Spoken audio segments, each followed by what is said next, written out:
Վրաստանի անկախության օրվա հանդիսավոր առիթով Նինոցմինդա քաղաքը շքեղորեն զարդարվել էր ազգային դրոշներով եւ տոնական պաստառներով, որոնք փակցված էին քաղաքի 4 գլխավոր եւ մարդաշատ հատվածներում։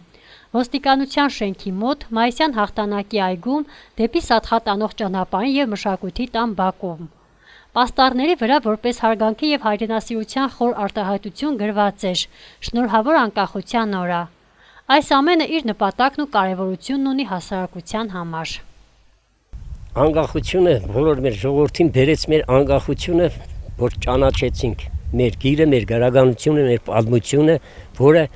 իրականից որ մնա մեզ։ Ուրիշներից այդ կամ մենք կախում չունենանք։ Մեր կուլտուրան, մեր հասկացողությունը մեզ հետ պետք է մնա։ Ամենակարևորը որ երեխեքը այսօրվա օրը այդ միջոցառում ունենք մենք կուլտուրայի տանը, այս հարթարանքը այս բան իրանց մեջ կտաբավորվի շատ մեծ, այսինքն ինչումն է բանը։ Այդ մեզ մոտ այսօր պետք է գան վրացիների խումբը բան։ Մեր միտքը նպատակը այն է որ միասնական ուժ ունենանք, եղբայրություն լինի, ամենակարևորը, քանի որ մենք էլ Վրաստանում ենք ապրում, մենք պետք է գիտենանք մեր լեզուն, մեր կուլտուրան, պահպանենք մեր հայությունը իհարկե առաջի, բայց չմոռանալ վրաց կուլտուրան էլ, լեզուն էլ եւ գիրն էլ գրականությունը։ Սա դաստիարակությունն է մեր գալիք սերունդի համար։ Մեր միտքը նպատակը պետք է լինի այն այդ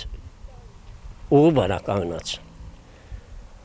Ես ուզում եմ շնորհավորել բոլոր Վրաստանի ապրողներին անկախության օրվա կապակցությամբ լինի խաղաղություն,